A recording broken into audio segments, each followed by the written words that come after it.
Eu acho que a aula de hoje foi boa, né? Clay e eu acompanhamos, estamos conseguindo driblar os limites que nós temos. Muito obrigado pelo modo que vocês estão cooperando. O fato que o mais importante está acontecendo, né? O ensino-aprendizagem está rolando e, como dizia o caseiro meu lá no em Araçariguama, lembra de Araçariguama? Conosco ninguém podosco. Vamos lá. Então, vamos em frente. Todo mundo, então, com os slides na mão e nós vamos conversar a respeito da aula, do slide número 5 da apresentação que nós fizemos. Nós fizemos uma porção de exercícios e eles seriam mais legais se fossem ao vivo, né? Mas vocês se saíram bem no que a gente produziu, tá bom? Muito bem.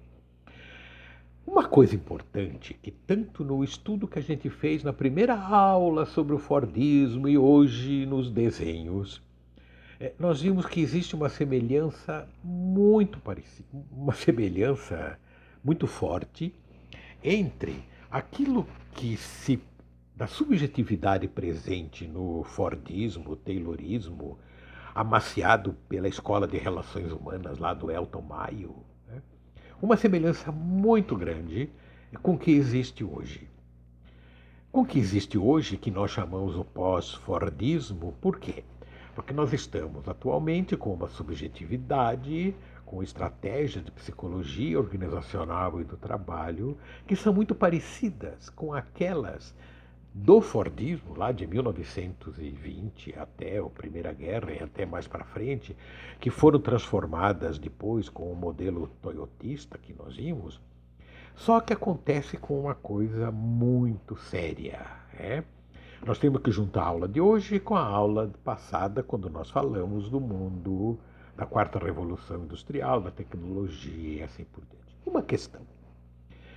Poderia existir um subemprego do menino de bicicleta que entrega hambúrguer se não houvesse uma tecnologia de celular? Né? Não. Então, esta tecnologia que poderia ser, poderia não, ela é uma coisa maravilhosa, senão nem a nossa aula de hoje existiria, né? Pois bem, mas ela produz alguma coisa muito séria. Se o Fordismo controlava o corpo, lembra aquela história do Ford? Eu contrato dois braços e uma cabeça. Com o toyotismo e a tecnologia, é contratada também a cabeça. Né? A inteligência também é contratada.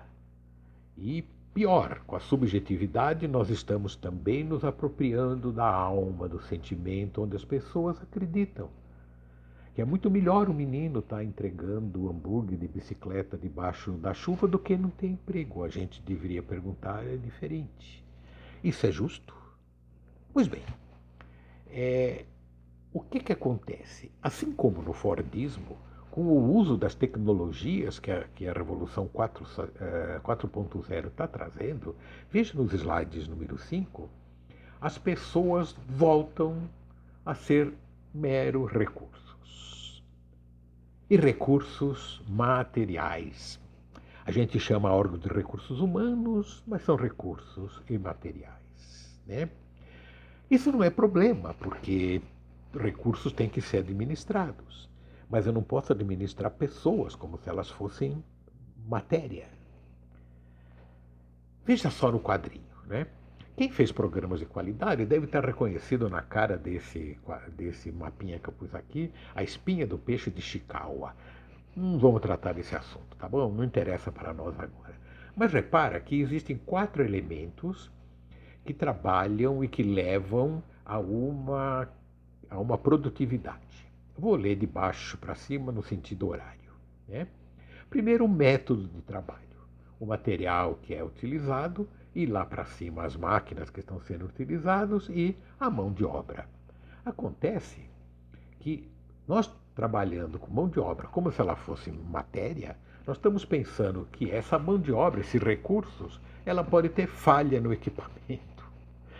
É como se a máquina, ser humano, tivesse falha. Por exemplo, Ele quer descansar, ele quer conforto, ele quer pagar as contas dele, ele quer assistência médica. Isso é defeito, né?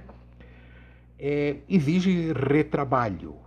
Então, um ser humano que não trabalha direitinho exige retrabalho, ele está com defeito. A falta de material é cuidado como a falta de pessoas. Ou as pessoas são cuidadas com elas faltam como se tivesse faltando material. Aí entra o absenteísmo, falta, né? E existe o moral, ou então o controle psicológico das pessoas. Veja o gráfico número 6. Veja essa espiral que a gente já conhece das outras aulas. Subo no lado direito as elipses. Temos os anos loucos, 1920 a 1930, o período de guerra e pós-guerra. Eu sempre falo do filme Paris 24 Horas, eu adoro esse filme, né? Nós vimos a era da destruição, de 1910 a 45, guerras, guerras, guerras, guerras. Nós temos a era de ouro, de 1945 a mais ou menos 65, e por aí no Japão, a reconstrução do Japão. Tudo isso nós vimos. Eu vou chegar nos desenhos cor-de-rosa daqui a pouquinho. Nessa era da destruição, nos anos dourados, nós tivemos o Fordismo. Vejam do lado esquerdo. O Taylorismo e a Escola de Relações Humanas. Nós vimos tudo isso. A Era de Ouro gerou o comportamentalismo. Nós mostramos o plano de autores desta época e o que tem de bom ainda na psicologia organizacional e do trabalho foi gerada nesse momento onde as pessoas eram importantes, os seres humanos eram os humanos. Com a reconstrução do Japão, nós tivemos o toyotismo, que na época era até legal. O toyotismo produziu uma qualidade no processo, no modo de trabalhar, no atendimento ao cliente, etc. Agora, de 70 para cá, nós vemos a era das crises, a globalização das crises, a quarta revolução industrial e deu este mundo que nós vivemos agora, que é o mundo onde os valores são da meritocracia, o individualismo se vire, o desemprego estrutural que nós vimos nos primeiros slides de hoje e na minha apresentação inicial da aula e você discutiram durante o dia. Nós vimos a reengenharia, que trabalhamos com isso. Estamos vendo hoje a questão da produção enxuta. Esse quadrinho todo aqui são os elementos do pós-Fordismo. E esse pós-Fordismo determina subjetividades. Vamos lá. Quais são as estratégias enxutas? Enxutas quer dizer enxutas. Vamos pensar, uma empresa sem gente era o melhor. Lembra o Ford? Ou se não tivesse pessoas nas empresas, que maravilha, né? Por quê? Na empresa enxuta é preciso haver padronização. É preciso haver responsabilidade. As pessoas têm que ter foco no cliente e precisa existir uma firmeza da gestão. Aquilo que na época dos anos dourados, no comportamentalismo, era tido como um gerente defeituoso, que ele deveria ser humanizado, era o termo. Agora não. Firmeza de gestão, aquele gestor que cobra resultados e ele mascara isso de um jeito, olha o cliente, assim por diante, e nós acreditamos que isso é o jeito certo de fazer. Existem algumas subjetividades numa empresa enxuta. Primeiro de tudo, a disciplina. Vocês fizeram um exercício agora, vocês viram como é que o pós-Fordismo é igual ao Fordismo com a disciplina. Só que agora há controles cibernéticos. É uma valorização do conhecimento, o que significa quem não tem conhecimento simplesmente não tem espaço. Existe uma questão da assiduidade. As pessoas que faltam, elas são um problema. E existe uma questão da pontualidade. Repara, veja, nós passamos o filminho do Charlie Chaplin, que vocês conhecem, lembra quando ele batia o ponto? Igualzinho, é o mundo pós-fordistas. Quais são as competências necessárias no pós-fordismo? Primeiro, uma polivalência técnica. Lembra?